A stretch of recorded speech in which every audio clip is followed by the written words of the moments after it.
గురుగారు నమస్కారం. శ్రీమాత్రే నమః. శ్రీ గురుభ్యో నమః. గురుగారు, ఈ విశ్వావసునామ సంవత్సరంలో ధనస్సు రాశి వారికి రాజపూజ్యం, వ్యయం, అలాగే అవమానం ఎలా ఉండబోతుంది? ఓవరాల్ గా ఈ ఏడాది అసలు ధనస్సు రాశి వారు ఎలాంటి విషయాల్లో జాగ్రత్తలు పాటించాలి తెలియజేస్తారా గురుగారు? ధనస్సు రాశి వారికి కూడా కొంత ప్రతికూలత, అనుకూలత రెండు ఉన్నాయి. ఓకే, ఫస్ట్ ప్రతికూలం గురించి చెప్పేదానికంటే అనుకూలం గురించి చెప్తే సంతోషంగా ఉంటుంది వాళ్ళకు కూడా. ఖచ్చితంగా అనుకూలంగా చెప్తాం. సప్తమ స్థానంలో గురుగ్రహ ప్రభావం చాలా విశేషంగా ఉంటుంది. వీళ్ళకి ఈ సంవత్సరం ప్రతి ఒక్కటి ఒక క్యాలిక్యులేషన్తో చేసేటువంటి లక్షణాలు బాగా అలవాటు పడుతూ ఉంటాయి. ఈ సంవత్సరంతో ఇంకా స్టార్ట్ అవుతుంది, ఎక్కువగా ఉంటాయి. ఓకే, ఒక కాఫీ తాగుతున్నాం, కాఫీలో షుగర్ ఎంత, మిల్క్ ఎంత, కాఫీ పౌడర్ ఎంత పడుతుంది, వాళ్ళకి ఎంత లాభం ఇస్తున్నాం, ఈ వ్యాపారం మనం చేస్తే ఎలా ఉంటుంది, ఇలాంటి క్యాలిక్యులేషన్ పెరుగుతూ ఉంటుంది ఈ సంవత్సరం. ఓకే, అలానే అర్ధాష్టమ శనిగ్రహ ప్రభావం, 4వ స్థానంలో శని ఉండడం వల్ల ముఖ్యంగా వాహన ప్రమాదాలు జాగ్రత్తగా ఉండాలి. అష్టమ అర్ధాష్టమ శని వచ్చినప్పుడల్లా తప్పనిసరిగా నేనున్నాను గుర్తు చేస్తుంటాను. అన్న చిన్న ప్రమాదమైన టచ్ చేస్తాడు. మార్చి 29వ తారీఖు నుంచి శని మీన రాశిలోకి వస్తున్నాడు. అర్ధాష్టమ గ్రహ ప్రభావం అవుతుంది, శని ప్రభావం అవుతుంది. కాబట్టి వాహనాల మీద తగిన జాగ్రత్తలు తీసుకోవడం అనేది మంచిది. వీళ్ళకి ఈ సంవత్సరం ఎవరిని నమ్మాలో, ఎవరిని నమ్మకూడదో, ఏ పని చేస్తే బాగుంటుందో, ఏ పని చేయకూడదో వీళ్ళు ఆలోచించినంతగా ఇంకెవరు ఆలోచించారని చెప్పాలి. ఈ సంవత్సరం థింకింగ్ ఎక్కువ ఉంటుంది, చాలా డీప్ థింకింగ్. అలా అని చెప్పి ప్రతిదాన్ని భూతద్దం పెట్టి చూస్తే మనం ఏం పని చేయలేం. ఆలోచన కూడా మితంగా ఉండాలి కదా. కానీ మంచి ఆలోచన పరులు అవుతారు. ఇతర వ్యక్తులకు సలహా ఇచ్చేటువంటి స్థాయిలో ఎదుగుతారు. అలాగే వీళ్ళకంటే పెద్దవాళ్ళు ఇచ్చినటువంటి సలహాలు తీసుకుంటూ ఉన్నత స్థానానికి వెళ్ళేటువంటి అవకాశాలు సంపూర్ణంగా కనపడుతున్నాయి. సకాలంలో అనుకున్న పనులు నెరవేరడం అనేది తథ్యం, తప్పనిసరిగా. శని ప్రభావం ఉంది కదా, ఇవన్నీ ఎట్లా అంటే శని ప్రభావం కేవలం కొన్ని విషయాల్లో మాత్రమే, ఇందాక చెప్పాను వాహన ప్రమాదాల రీత్యా మాత్రమే తప్పితే మిగిలిన అన్ని వ్యవహారాల్లో బాగానే ఉంటుంది, పెద్ద సమస్య లేదు. అలాగే కేతుగ్రహ ప్రభావం కూడా, రాహు కేతుగ్రహ ప్రభావం కూడా వీళ్ళ మీద అమితంగా మంచి జరిగే విధంగా చూపడుతుంది. రాహుకేతుల ప్రభావం తొందరగా మంచిగానే ఎవరం చెప్పుకోం, కానీ నీచగ్రహాలు కూడా ఉచ్చస్థానంలో ఉంటూ వీళ్ళు అనుకున్నటువంటి పనులకి సంకల్పానికి తోడవుతూ సంకల్ప సిద్ధి జరిగేటువంటి విధంగా రాహుకేతు గ్రహాలు కూడా వీళ్ళకి ప్రతికూలమైనటువంటి గ్రహాలు అనుకూలంగా మారబోతున్నాయి. అలాగే వివాహ యోగం జరగబోతుంది తప్పనిసరిగా. అంటే ఎన్నో రోజుల నుంచి ఎదురు చూస్తున్నటువంటి సంబంధాలు చూస్తున్నా కుదరకపోవడం, ఇట్లాంటివి ఏవైతే ఉంటాయో అవి కూడా అనుకూలంగా మారిపోతూ ఉంటుంది. ఇంట్లో ఉండేటువంటి సమస్యలు ఏవైతే ఉంటాయో, ఇంతకాలం పాటు వీళ్ళకు ఉండేటువంటి కొన్ని రకాల ఆలోచనలు ఎలా ఉంటాయంటే కుటుంబంతో చాలా మమేకమై ఉంటారు.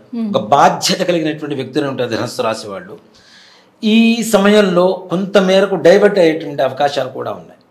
అది కూడాను స్త్రీ మూలకంగా, అంటే ప్రేమ వ్యవహారాలు ఇట్లాంటివి ఇంట్లో. అంటే ఇక్కడ చెప్తున్నాను అన్న, పెళ్లి కాని పిల్లల గురించే కాదు, పెళ్ళైన వాళ్ళ గురించి కూడా చెప్తున్నాను నేను.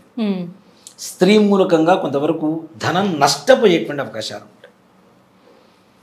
అలాంటి అమ్మాయిలు కూడా పోలికతో సహా చెప్తున్నాను నేను, కొంచెం మరీ లావు కాకుండా మరీ సన్నగా కాకుండా మీడియం పర్సనాలిటీతో మంచి హైట్గా ఉండేటువంటి అమ్మాయిలతో జాగ్రత్తగా ఉండవలసినటువంటి పరిస్థితి ఈ ధనుసు రాశి వాళ్ళకి తప్పనిసరి. అబ్బాయిలకు సూచన, అమ్మాయిలు కూడా ఇదే పర్సనాలిటీతో ఉన్న అబ్బాయిలతో జాగ్రత్త. Quite opposite. ముఖ్యంగా పరస్త్రీ వ్యామోహం కావచ్చు, పరస్త్రీ స్నేహం వల్ల కావచ్చు, వాళ్ళ ఆలోచన వల్ల కావచ్చు, వీటి వల్ల కొంతవరకు ధన నష్టం జరిగేటువంటి పరిస్థితులు కనపడుతూ ఉన్నాయి. రాజకీయ నాయకులకు కూడా ఆడవాళ్ళ వల్ల వాళ్ళకు ఉండేటువంటి పరువు ప్రతిష్ట భంగం వాటిల్లుతూ ఉన్న పదవి నుంచి పక్కకి తప్పుకోవాల్సిన పరిస్థితి రావచ్చు. కాబట్టి తగిన జాగ్రత్తలు వహించాల్సినటువంటి పరిస్థితులు కనబడుతున్నాయి. రియల్ ఎస్టేట్ రంగం వారికి ఉన్నతంగా ఉండేటువంటి కాలం. వాళ్ళు చేయవలసిన పని ఒక్కటే చెప్తాను ఒక్క మాటలో, లెక్క పెట్టుకోవడానికి మిషన్ కొనుక్కోండి, డబ్బులంతే. అంత ఉన్నతంగా ఉండేటువంటి సమయం రియల్ ఎస్టేట్ రంగం వారికి ధనుస్సు రాశిలో ఉంటుంది. అంటే మిగిలిన వాళ్ళకు కూడా ఆర్థికపరమైనటువంటి నష్టం ఎక్కడా లేదు, కానీ ఉండేటువంటి అలవాట్లు కానివ్వండి, స్నేహాలు కానివ్వండి, పరిచయాలు కానివ్వండి, వాటి వల్ల నష్టం జరుగుతుంది. కాబట్టి తగిన జాగ్రత్తలు తీసుకుంటే సరిపోతుంది. మనకి తెలిసినప్పుడు ముళ్ళున్నాయని చెప్పి అదే దారిలో పోంగా పక్కకి తీసేసి వెళ్ళిపోతాం. కాబట్టి అట్లాంటి వాటిని టచ్ చేయకుండా దూరంగా ఉంటూ మన పనులు మనం చేసుకుంటూ వెళ్ళడం వల్ల మంచిగా జరుగుతూ ఉంటుంది. అలాగే ముఖ్యంగా ఈ రాజకీయపరమైనటువంటి వ్యక్తులకు కొంతవరకు ఇదిగా ఉంటుంది. విద్యార్థులకి మంచి ఉన్నతమైనటువంటి కాలంగా చెప్పుకోవచ్చు. విదేశీ ప్రయాణాలు సంకల్పం చేయడమే మీ ఆలస్యం. ఓకే, 100% వీసా వస్తుంది చక్కగా. ఏ దేశమైనా అది అమెరికానే కాదు, లండనే కాదు, ఆస్ట్రేలియా కాదు, ఏ దేశమైనా సరే మీరు సంకల్పించేటువంటి ప్రదేశానికి వెళ్ళటం, ఉన్నతమైనటువంటి మంచి విద్య, తల్లిదండ్రులు ఇక్కడి నుంచి పంపించినందుకు వాళ్ళు ఆనందదాయకంగా ఉండేటువంటి పరిస్థితుల్లో అక్కడ విద్యార్థులు పిల్లలు ఉంటారు. ఈ ధనుస్సు రాశిలో ఉండేటువంటి వాళ్ళు మంచి ఆలోచన, ధైర్యం అన్నీ కూడాను కూడగట్టుకొని ఒక్కసారిగా అదృష్టం కలిసి వస్తుందని కూడా చెప్పుకోవచ్చు ఈ ధనుస్సు రాశి వారికి. అలాగే ఇంట్లో ఉండేటువంటి అనారోగ్య పరిస్థితులు ఏవైతే ఉంటాయో అవి కూడా ఆరోగ్యవంతులుగా మారేటువంటి పరిస్థితులు కనబడుతున్నాయి. మంచిగా ప్రశాంతంగా ఉండేటువంటివి. ముఖ్యంగా కోర్టు వ్యవహారాలు కూడా వీళ్ళకి జయం చేకూరేటువంటి పరిస్థితులు.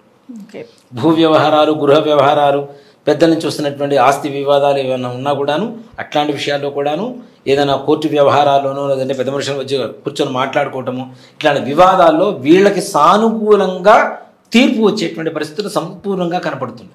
శని ప్రభావం ఉన్నా కూడా చెడు కంటే మంచి ఎక్కువ జరిగే అవకాశాలు ఎక్కువ. గురుగ్రహ ప్రభావం చాలా విశేషంగా ఉంటుంది. గురువు ఆయన సంకల్పం జరిగింది అంటే ప్రతి ఒక్కటి ప్రతికూలము అనుకూలంగానే మారుతుంది. ఓకే గురుగారు. సో మరి ఓవరాల్గా ధనుస్సు రాశి వారు ఏ దేవుణ్ణి ఆరాధన చేస్తే మంచిది అండ్ ఎలాంటి విషయాలలో ఎక్కువ జాగ్రత్తలు పాటిస్తే మంచిది అంటారు? ముఖ్యంగా ధనుస్సు రాశి వారికి నాన్న శివాలయంలో భస్మాభిషేకం చేయించాలి. భస్మం, విభూతి భస్మం ఉంటుంది కదా, ఆ భస్మాభిషేకం చేయించడం ఈ సంవత్సరంలో ఒక్కసారైనా కనీసం కాశీ కానీ ఉజ్జయిని కానీ వెళ్ళి శివుణ్ణి దర్శనం చేసుకొని రావడం అనేది మంచిది. అదే గురుగారు, మరి మనకు కుంభమేళ వెళ్ళినప్పుడు దర్శనం చేసుకున్నారు కదా, ఇప్పుడు మళ్ళీ అట్లా నాన్న రేపు గ్రహాలు మారబోతుంది ఈ తర్వాత. ఓకే, కాబట్టి గ్రహాలు మారిన సమయంలో ఒక్కసారి కాశీ కానీ, ఇక్కడ నేను చెబుతున్నది కూడా భస్మాభిషేకానికి సంబంధించినటువంటి స్థానాలే. కాశీలో భస్మాభిషేకం విశేషంగా చేస్తారు, భస్మహారతి ఇస్తారు. అలాగే మనకి ఉజ్జయినిలో కూడా భస్మహారతి ఇస్తారు. రాత్రిపూట తగలబడ్డ శవాన్ని చివరి శవం భస్మం ఏదైతే ఉంటుందో తెల్లవారుజామున ఒక సన్యాసి వెళ్ళి బంగారు చాటతో తీసుకుని వచ్చి ఆ భస్మాన్ని శివుడికి అభిషేకం చేస్తారు.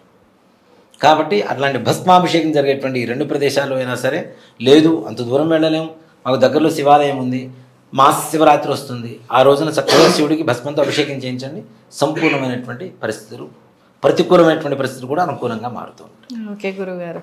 సో ఎలాంటి విషయాలలో ఎక్కువగా జాగ్రత్త వహించాలి అంటారు? చెప్పే కదా నాన్న, ఆడవాళ్ళ విషయంలో మగవాళ్ళు, మగవాళ్ళ విషయంలో ఆడవాళ్ళు. అందులో ఇంకా మనం చెప్పడానికి ఏం లేదు, ఆలోచించుకోవాలి ధనుసు రాశి వారు. అసలే జాగ్రత్త అవసరం, టైం మారినప్పుడు ఇంకాస్త జాగ్రత్త ఎక్కువ అవసరం. నిజమే గురుగారు. సో ఓవరాల్గా విశ్వావసనామ సంవత్సరంలో ధనుస్సు రాశి వారికి ఈ విధంగా ఉంటుందనే విషయాన్ని చాలా చక్కగా వీక్షకుల కోసం తెలియజేసినందుకు ధన్యవాదాలు గురువుగారు. శ్రీమాత్రే నమః. శ్రీ గురుభ్యో నమః.